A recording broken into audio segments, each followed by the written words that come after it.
Well, good morning and welcome to Vermont. Welcome to part two of the antenna farm project. It's going to be a rather short video, or more or less a slideshow narrated for you today. In this first picture, you can see on my shed there's a small door.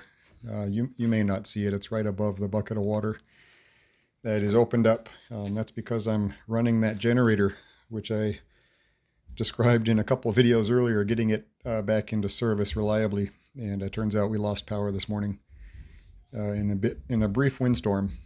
It's been out all day, so too noisy to record, but progress must continue. So I did some work, and I'll walk you through the slides. So in this picture, you can see the remains of the finished product from part one, leaning up against my garage, against the gutters. And on the table is the second 10-foot mast and a bunch of odds and ends. My welder's out, just getting ready to put a plan together as described. And I'll show a brief picture again of where I'm headed with that. Okay, I'm working today on the right side of this antenna, the upper mast, where it shows two sections of 1-inch EMT stacked on top of each other up to a dipole pulley. Only going to use one length of EMT, so another 10 feet. And that pulley will be installed maybe 8 inches or so down from the end.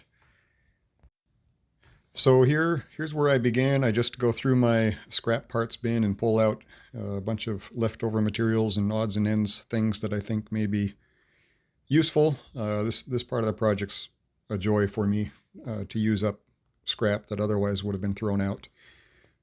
So it's a bit of a challenge, and as I said, a joy putting things together to find out what I can use and what will work. So I started out just taking a bracket and welding it onto the end of a pulley. You can see welds look a little bit better than they did yesterday, but you'll see it doesn't last. And coming around, I tried to close it all up, as I said yesterday, so no water can get in there and work it apart. A little bit difficult behind the swivel, but I blasted in behind there. Hopefully I closed it up. And now I'm just positioning. Generally, I'm going to tack, where to hang it off the top of that pole, and tack it in place, and then work around the welds. And this bit here is a little bit comical. These throwaway tools that you get with things you buy, I save them. They're of totally no use, but I use them here, and it just, like I said, cracks me up. So I'm putting a couple of these wrenches in on each side as gussets, and welding those all around best I can reach. And looking through my other treasures, just start figuring out what can I use for braces to help ruggedize this. Again, this is going to hold a HF antenna. The total weight held at the center of this antenna is probably 20 pounds or less, maybe quite a bit less, 10 to 20 pounds, so it's not a whole lot.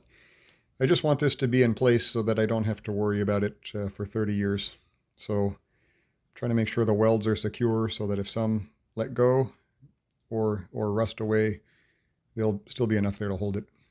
And add another gusset across the front, and I think I'm just about done now.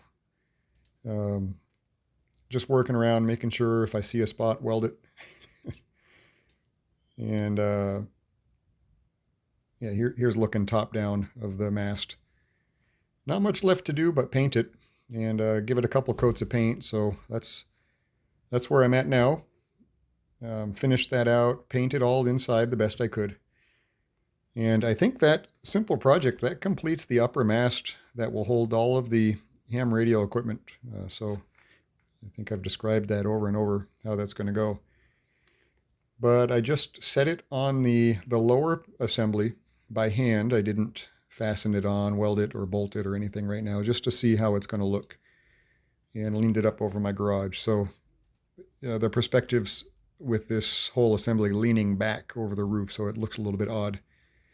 But each mast is 10 feet, and that upper pulley there that we just put on is probably around 19 feet or 19 and a half.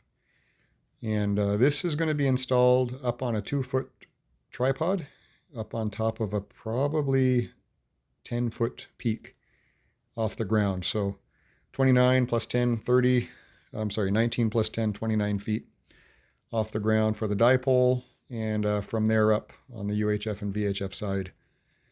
And the CB will be approximately where it was elevation-wise, just moved off center.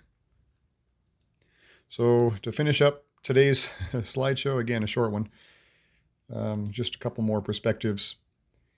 Here, you can kind of see what's going on. And I think I'm pretty happy with it. What I need to do next is stabilize this in a tree stand of some kind. And mocking the tripod, I don't have that with me. And secure it and hang some approximate weights off of the 3 hoist points, antenna points. Put the approximate weights there and see how flexible it is. And if I need to do any guy wires or maybe wire in tension bridges over the lower mast. Got some thoughts on that if it's needed, but I don't want to do it until I know it's needed. So that'll be the next step, weighing this out and seeing how it handles. Next step will be to, I think, put it in place, providing that it passes sort of the load test. So this short video will complete part 2. Thanks for watching. It's been a joy, and again, I have a generator running. It's just terribly noisy, and it's not appropriate for video, but I got to keep this project moving along.